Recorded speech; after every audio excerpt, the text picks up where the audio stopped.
ये तो फिर एक आंख के बदले दूसरी आंख लेना हुआ। जिस घर से कोई व्यक्ति गया है, मेरी सिंपैथी उनके साथ है, लेकिन जो बाकी लोगों ने मिलकर उस बाघ को मार डाला, मेरी सिंपैथी उनके साथ कतई नहीं है।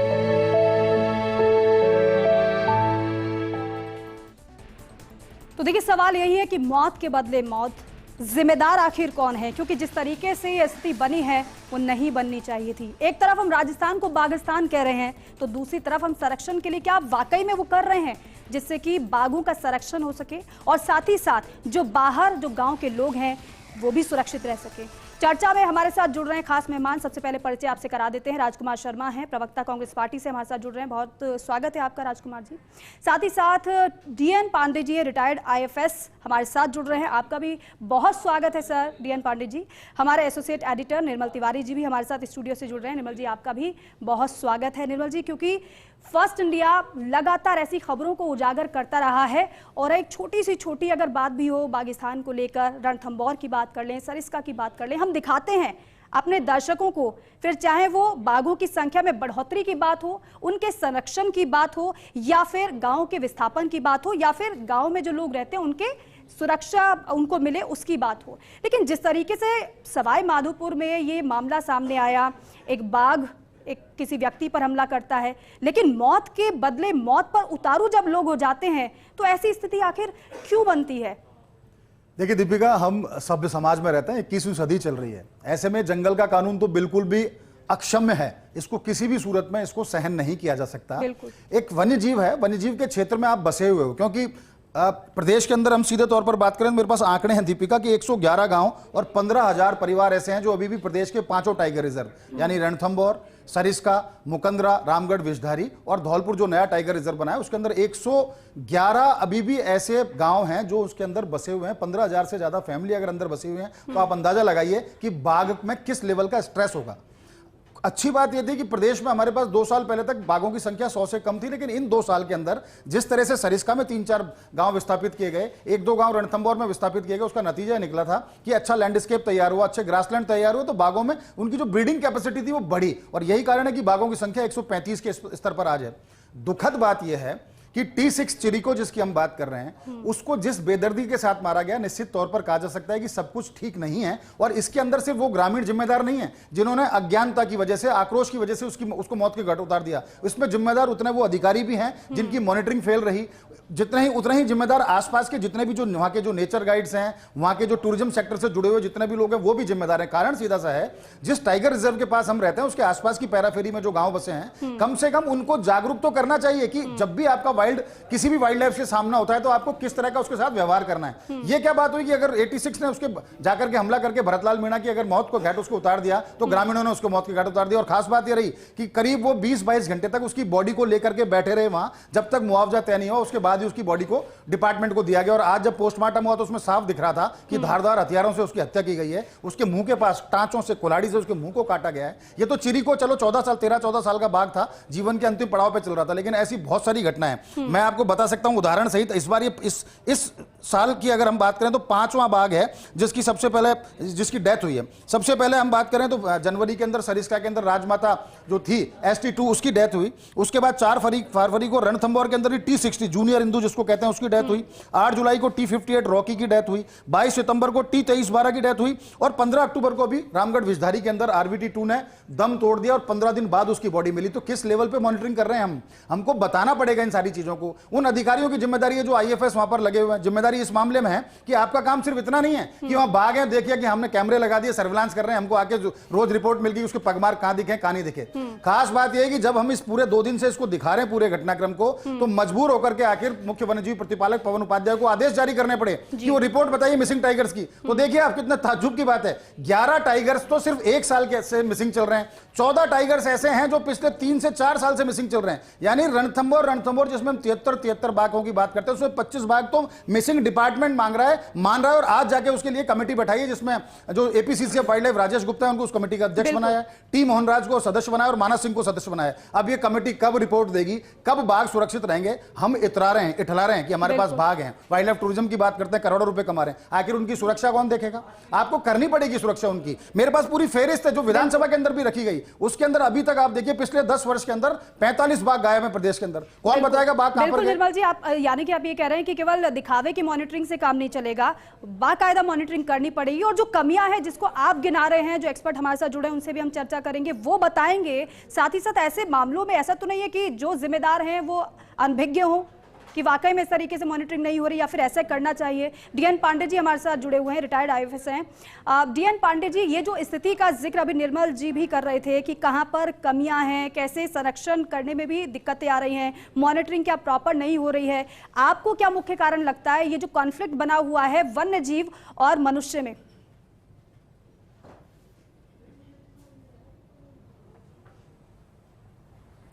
देखिए, मुख्य बात यह है कि अगर आज से 20 साल पहले की आप बात देखें तो उस वक्त वन्य प्राणियों की संख्या काफ़ी कम थी, बड़ी खराब स्थिति में जंगल थे, हमारे एम्प्टी फॉरेस्ट थे। लेकिन धीरे धीरे जैसे वन विभाग ने संरक्षण की दिशा में बहुत प्रयत्न किया, संरक्षण के लिए बहुत मेहनत की, तो बड़ा स्वाभाविक है कि जंगल में वन्य प्राणियों की संख्या बढ़ी, और वो बढ़ती हुई संख्या एक तरफ है और दूसरी तरफ ये जो कॉन्फ्लिक्ट खड़ा हो रहा है, ये एक ऐसा चैलेंज है जिसको हमें आने वाले समय में संभालना पड़ेगा। चाहे जयपुर के पास झालाना हो या रणथंभौर का प्रकरण हो, पन्ना टाइगर रिजर्व हो, कहीं का भी आप ले लीजिए, हमें इस दिशा में आगे बढ़ना पड़ेगा। मुख्य समस्या है कि गाँवों का जो विस्थापन नहीं हो पा रहा है, विस्थापन के लिए मूल शर्त ये है कि जो व्यक्ति वहां अंदर रह रहे हैं वो सहमत हों बाहर जाने के लिए, तभी आप उनको विस्थापित कर सकते हैं। तो ये एक ऐसा पेच फंसा हुआ है जिसको हमें आगे देखना होगा। दूसरी बात यह है कि आपके माध्यम से मैं पूरे राज्य के प्रत्येक नागरिक से आग्रह करूंगा कि कानून को किसी भी कीमत पर अपने हाथ में ना लें। मेरी पूरी सहानुभूति है उस परिवार के प्रति जिस परिवार का व्यक्ति लेकिन डीएन पांडे जी, केवल सहानुभूति से तो काम नहीं चलने वाला ना सर। मेरी उन व्यक्तियों के प्रति, डीएन पांडे जी, केवल सहानुभूति से काम नहीं चलेगा। अगर किसी मनुष्य की भी जान जा रही है वो भी नहीं होना चाहिए, और अगर किसी वन्य जीव की जान जा रही है तो वो भी नहीं होना चाहिए। चुनौतियां आप कह रहे हैं बहुत सारी है, लेकिन ऐसी कोई भी चुनौती नहीं है जिसको प्लानिंग के जरिए चुनौती दी जा सके। तो ऐसे काम क्यों नहीं हो पा रहा है इस तरीके से, इस पर आप क्या कहेंगे? नहीं, देखिए, आपको दीपिका जी, आपको ये संभालना पड़ेगा, दीपिका जी, आपको ये समझना पड़ेगा कि केवल भारत में नहीं, जब पूरे विश्व के हम आंकड़े देखते हैं तो चाहे नॉर्थ अमेरिका हो, चाहे साउथ अमेरिका हो, चाहे ईस्ट एशिया हो या वेस्ट एशिया हो या साउथ एशिया हो, सब जगह ह्यूमन वाइल्ड लाइफ कॉन्फ्लिक्ट आपको दिखाई पड़ रहा है। और निश्चित रूप से इसका समाधान आपको निकालना होगा, लेकिन समाधान उस बाघ को मारने में निहित नहीं है, समाधान कहीं और निहित है, और वो इस बात पर है कि हम अपनी मॉनिटरिंग बढ़ाएं, गांव वाले भी सावधान ज़्यादा रहें।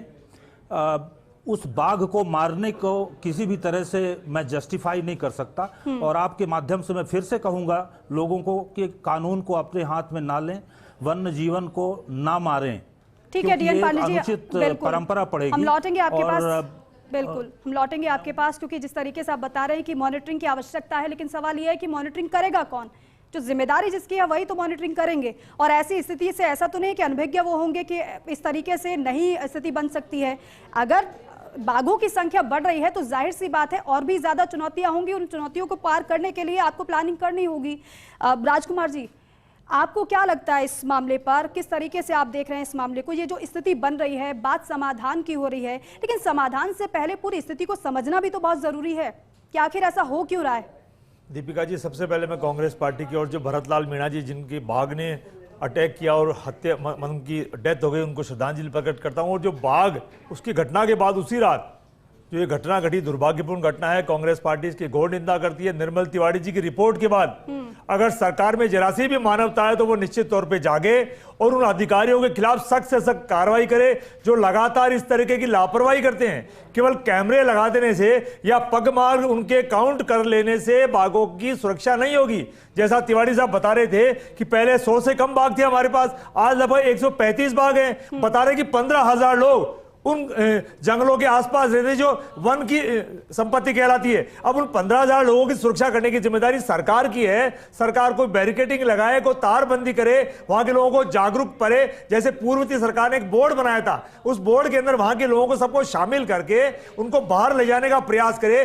और एक और बात बताऊं मैं, दीपिका जी, बाघ निर्मल जी बहुत अच्छी तरह जानते हैं, ये बहुत बड़े आपके वन्य जीवी प्रेमी भी हैं। मैं कहता हूं बाघ भागता क्यों है, शहर में क्यों आता है, गांव में क्यों आता है? उसको प्रॉपर खाना पीना जंगल में नहीं मिलता है। ये अधिकारियों की कमी है। कहीं ना कहीं अधिकारी लोग लखपति करोड़पति बनने के चक्कर में इन बाघों को सड़कों पे आने के लिए उनको मजबूर कर रहे हैं। ना जंगलों में पानी की समुचित व्यवस्था है, ना उनके भोजन की व्यवस्था है। और ये घटनाएं आप देख रहे हैं कि लगातार प्रदेश में बढ़ती जा रही है। तो मैं आपके चैनल पे इतना कहना चाहता हूं, वन मंत्री जो खुद संजय शर्मा जी हैं, भजनलाल जी जो खुद मुख्यमंत्री हैं, ये उपचुनाव और चुनाव और हेलीकॉप्टर उड़ाना ये सब तो चलता रहेगा। हमारे यहाँ 100 से ऊपर अब बाघ आ चुके हैं। एक ये बहुत बड़ा टूरिज्म का हमारा पार्ट है। राजस्थान इससे हिंदुस्तान में बहुत अग्रणी पहुंच रहा है। मेरा सरकार से आग्रह है कि उन अधिकारियों के खिलाफ सख्त कार्रवाई करे जिन्होंने बाघ के ऊपर अटैक किया और उसकी हत्या की है। ये सरकार लीपापोती करने का प्रयास नहीं करे तो बेहतर होगा। जी ठीक है, बेहतर एक बढ़िया विपक्ष के नजरिए से अगर देखें तो क्या सुझाव आप ही दे दीजिए। सुझाव मैंने कहा ना, जो 15,000 लोग जो बाघों के घरों के आसपास जंगलों के आसपास बसे हुए हैं, सरकार अतिशीघ्र उनको बाहर करने का प्रयास करे। उनको जहां भी इनको शिफ्ट करना है वहां शिफ्ट करे। उनकी जो भी प्रमुख मांगे हैं उनकी मांगों को बहुत विनम्रता पूर्वक मान करके उनको शिफ्ट करे। और जब तक शिफ्ट नहीं किया जाता है कोई तार बंदी या ऐसा कोई समुचित इंतजाम किया जाए ताकि बाघ बाहर नहीं आए। और बाघ बाहर क्यों आ रहा है, इस कारण पे जाए कि उनके पानी की भोजन की व्यवस्था अगर जंगल में प्रॉपर कर दी जाएगी तो मैं समझता हूं कि बाघ बहुत समझदार जानवर होता है, वो ऐसी हरकत कभी नहीं करता है। लेकिन ऐसी घटनाएं लगातार बढ़ रही है। दीपिका जी, ये जितने भी जंगलों में जितने भी अफसर लगे हुए ना, इन सब घरों की इनकी जांच कराने लगभग सारे के सारे अफसर करोड़पति लखपति हैं। ठीक है निर्मल जी, जिस तरीके से राजकुमार जी कह रहे हैं, जो सुझाव भी चलिए हमने उनसे ले लिए विपक्ष के नाते, लेकिन निर्मल जी आप तो वन्य जीव प्रेमी जिस तरीके से कह रहे हैं, इससे अतिशयोक्ति नहीं होगी अगर हम भी ये कह दें, क्योंकि बहुत नजदीक से आपने देखा है। अब ये बताइए जरा, ये लोगों को भी समझ में आए, जरा ये बताइए कि जो राजकुमार जी कह रहे हैं क्या वाकई में यही कमियां हैं जिस पर विचार करना बहुत जरूरी है? क्या बाघों के लिए प्रमुख तौर पर वो व्यवस्था नहीं है जो उन्हें चाहिए होती है? अगर बाघों की संख्या बढ़ रही है तो क्या उस तरीके से मॉनिटरिंग नहीं होती है?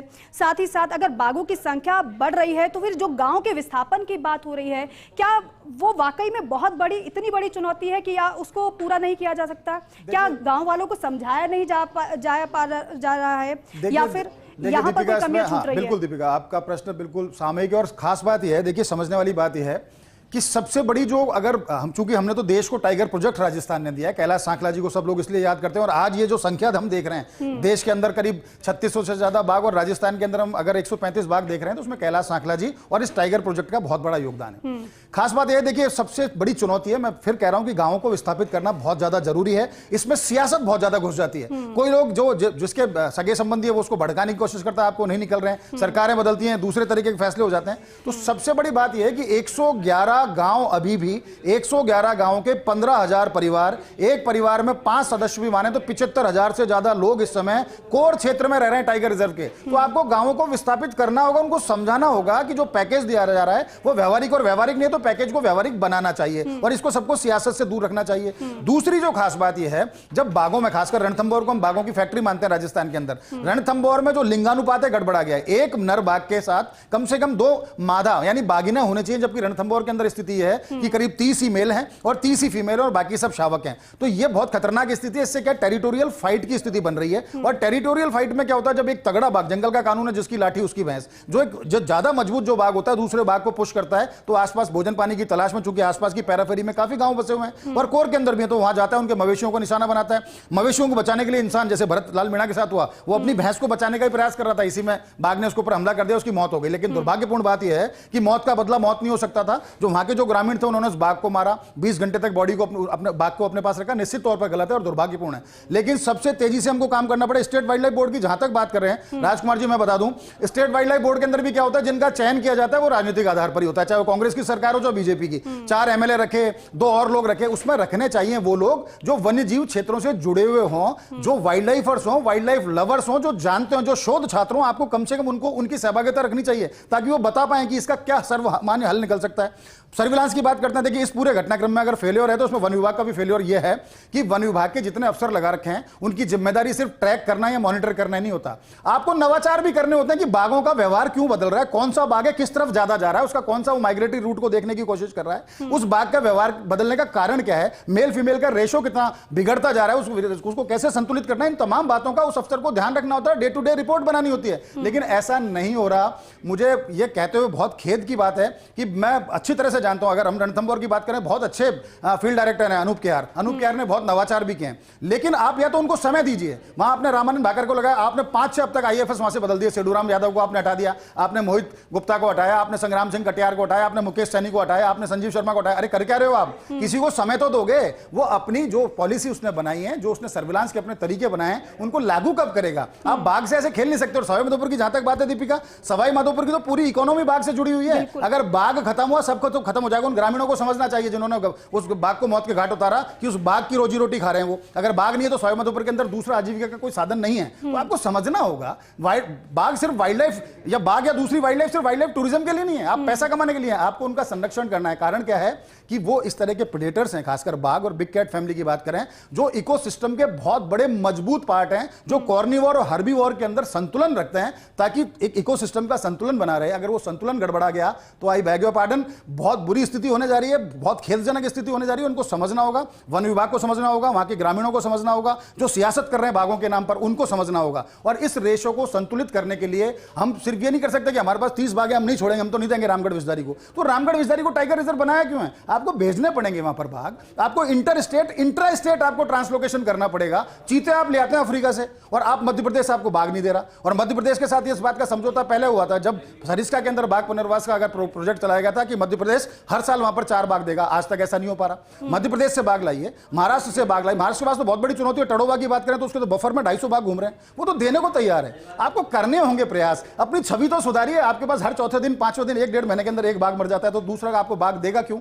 तो आपको छवि सुधारनी होगी, कॉन्जर्वेशन वर्क सुधारने होंगे। सरिस्का का एक बाघ पिछले 2 महीने से अंदर हरियाणा के अंदर झाबुआ में घूम रहा है। दूसरा बाघ ST24 जयपुर के जमवा रामगढ़ में घूम रहा है। तीसरा बाघ ST05 की हम बात करें 2305 की, वो मिल ही नहीं रहा है 2-3 महीने से। अरे कौन सी मॉनिटरिंग कर रहे हो आप? संग्राम सिंह कटियार को कितना अनुभव है वहां पर जो FD आपने लगा रखे, उनके पास ज्यादा अनुभव नहीं है वाइल्ड लाइफ का, खासकर टाइगर कॉन्जर्वेशन का। अभिमन्यु सारन को आपने DCF लगाया, उनके पास ज्यादा अनुभव नहीं है। तो आपको करनी कोशिश, आप 5वां टाइगर रिजर्व आपने धौलपुर बना दिया। धौलपुर के अंदर अभी तक आपने किसी सीनियर IFS अधिकारी की नियुक्ति नहीं करी जो जाके देखे कि किस तरह से इस प्रोजेक्ट को आगे बढ़ाया जाएगा। छठे की हम कुंभलगढ़ की तैयारी कर रहे हैं। तो आपको अफसरों की भी स्क्रूटनी करनी पड़ेगी, कौन वाइल्ड लाइफ का जानकार है, कौन नहीं है। अरण्य भवन के अंदर बैठ करके आप बाघों का या दूसरी वाइल्ड लाइफ का संरक्षण नहीं कर सकते। और राजस्थान की इकोनॉमी में बहुत बड़ा योगदान वाइल्ड लाइफ टूरिज्म का भी है। निर्मल जी, अब कोसने से बेहतर है कमियों पर हम ध्यान दें और साथ ही साथ कमियों को उसे कैसे पार किया जा सकता है, उसके समाधान पर भी चर्चा बहुत जरूरी है। DN पांडे जी, क्योंकि निर्मल जी इस तरीके से जिन सवालों को उठा रहे हैं उन पर ध्यान देने की जरूरत है। और फर्स्ट इंडिया तो इस तरीके से मामलों को उठाता भी है और अपने दर्शकों तक पहुंचाता भी है। आज जो भी इस खबर को सुन रहा होगा, उन तस्वीरों को देख रहा होगा, उस मरे बाघ को देख रहा होगा, उसके मन में भी कहीं ना कहीं टीज होगी। और साथ ही साथ जो वन्यजीव प्रेमी होगा वो भी यहाँ पर शोक प्रकट कर रहा होगा कि ऐसा नहीं होना चाहिए। लेकिन DN पांडे जी, ये बताइए कि इस तरीके से स्थिति, ऐसा तो नहीं है कि किसी को पता नहीं है कि बाघों की संख्या बढ़ेगी तो ऐसी स्थिति जाहिर सी बात है बनेगी। तो इसमें पहले से किस तरीके से प्लानिंग की जा सकती थी जो कि नहीं की जा रही है?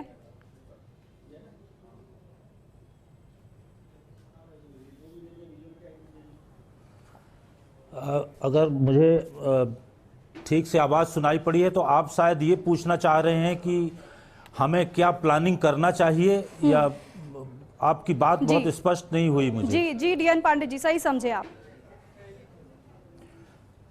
आपका प्रश्न बहुत स्पष्ट नहीं हुआ मुझे। जी डीएन पांडे जी, सवाल ये है कि ऐसी जो स्थिति अब बनी है, जो जिम्मेदार है उनको तो पहले से ही पता होगा कि जाहिर सी बात है बाघों की संख्या बढ़ेगी, क्योंकि बाघों के संरक्षण के लिए सरकार लगातार कार्य कर रही है। कैसे संरक्षित किया जाए, वन्य जीव संरक्षण को लेकर आगे हम बढ़ रहे हैं, लेकिन क्या ऐसी वजह रह जाती है कि वन्य जीव संरक्षण में ऐसी जो खबरें सामने आ जाती है, ऐसी घटनाएं जो सामने आ जाती है, वो काले धब्बे के समान होती हैं, जो कि नहीं होना चाहिए, गलत मैसेज जाता है। तो क्या पहले से प्लानिंग नहीं की जाती है कि अगर संख्या बढ़ रही है बाघों की, तो जाहिर सी बात है चुनौती तो वैसी बढ़ेगी।